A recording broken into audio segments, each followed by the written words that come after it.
Sentir-se rico antes de ser rico soa para muitas pessoas como um truque psicológico ou uma tentativa de negar a realidade. Mas essa reação inicial já revela algo importante. Fomos ensinados a associar riqueza apenas a números, extratos, metas futuras e conquistas visíveis. Pouco se fala sobre o estado interno a partir do qual essas conquistas nascem. E é justamente aí que a maioria se perde. Não por falta de esforço, inteligência ou disciplina, mas por operar durante anos a partir de uma sensação constante de escassez. Mesmo quando os resultados começam a aparecer, existe um paradoxo silencioso que quase ninguém discute com honestidade. Há pessoas que ganham mais, avançam mais e parecem estar sempre um passo à frente. Não porque trabalham menos ou tiveram mais sorte, mas porque não vivem emocionalmente atrasadas em relação à própria vida. Elas não estão esperando algo acontecer para então se sentirem completas, seguras ou merecedoras.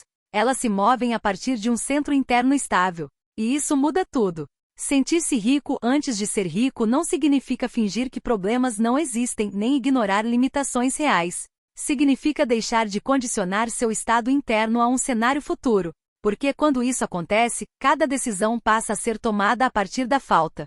Falta de tempo, falta de dinheiro, falta de reconhecimento, falta de garantia. E decisões tomadas a partir da falta carregam um tipo específico de urgência. Elas pedem atalhos, concessões mal pensadas e uma constante autotraição silenciosa. O que raramente é dito é que o cérebro humano não responde aos fatos em si, mas à interpretação que fazemos deles. Ele não está interessado em justiça, mérito ou esforço. Ele opera por padrões. Aquilo que você sente de forma recorrente se transforma em referência. Aquilo que você repete internamente vira identidade.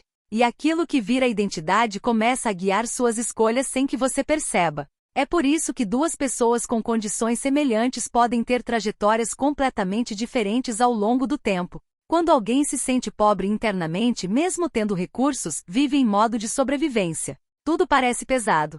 Cada gasto gera culpa. Cada oportunidade gera medo. Cada descanso parece uma ameaça. Já quando alguém se sente rico internamente, mesmo antes dos números refletirem isso, há uma mudança sutil, porém profunda, na forma como a vida é vivida. O tempo deixa de ser um inimigo. O dinheiro deixa de ser um juiz moral. As decisões passam a ser feitas com mais clareza e menos reatividade. Esse estado interno não surge por acaso. Ele é construído. E ao contrário do que se imagina, não depende de grandes eventos, conquistas grandiosas ou mudanças radicais. Ele começa nos detalhes, nos microcomportamentos e na forma como você se trata quando ninguém está olhando. Começa na forma como você fala consigo mesmo ao errar, na forma como organiza o próprio espaço, na forma como escolhe onde colocar sua atenção quando o dia parece comum demais para merecer cuidado. A maior armadilha da mentalidade de escassez é acreditar que ela é realista. Que viver tenso, preocupado e sempre projetado no futuro é sinal de responsabilidade.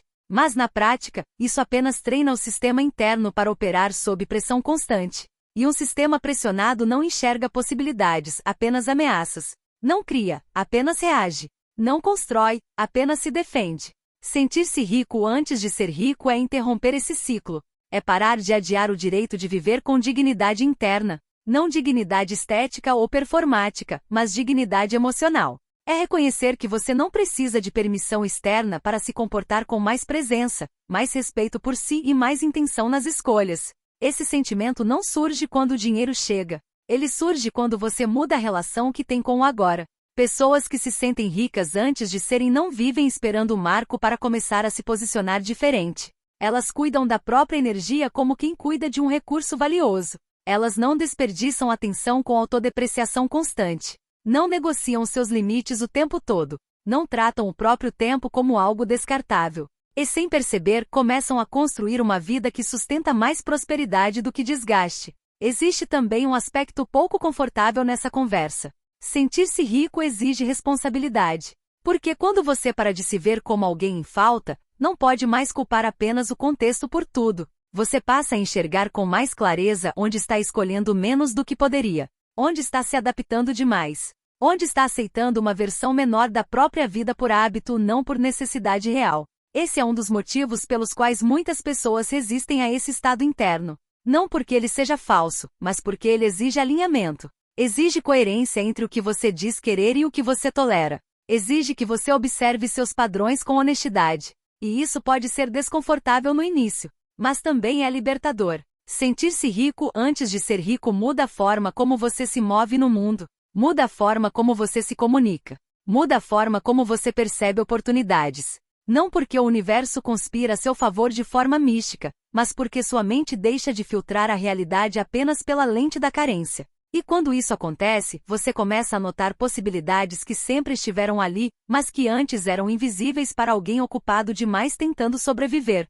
Esse estado interno também redefine sucesso. Ele deixa de ser apenas um ponto de chegada e passa a ser um modo de caminhar. Você começa a medir sua vida não só pelo que acumula, mas pelo quanto consegue viver com presença, clareza e intenção. E curiosamente, quando isso acontece, os resultados externos tendem a se organizar de forma mais fluida. Não por mágica, mas por coerência. É importante dizer, sentir-se rico antes de ser rico não elimina desafios, não garante caminhos fáceis, não promete ausência de erros. O que ele faz é mudar o ponto de partida. Em vez de agir a partir do medo de não ter, você age a partir da escolha de se tornar. Em vez de correr atrás de validação, você constrói valor. Em vez de viver esperando autorização, você passa a se autorizar internamente. No fim das contas, a pergunta não é quanto dinheiro você tem ou terá. A pergunta é a partir de qual estado interno você está construindo sua vida agora. Porque esse estado silenciosamente já está moldando suas decisões, seus relacionamentos, seu trabalho e sua relação com o tempo.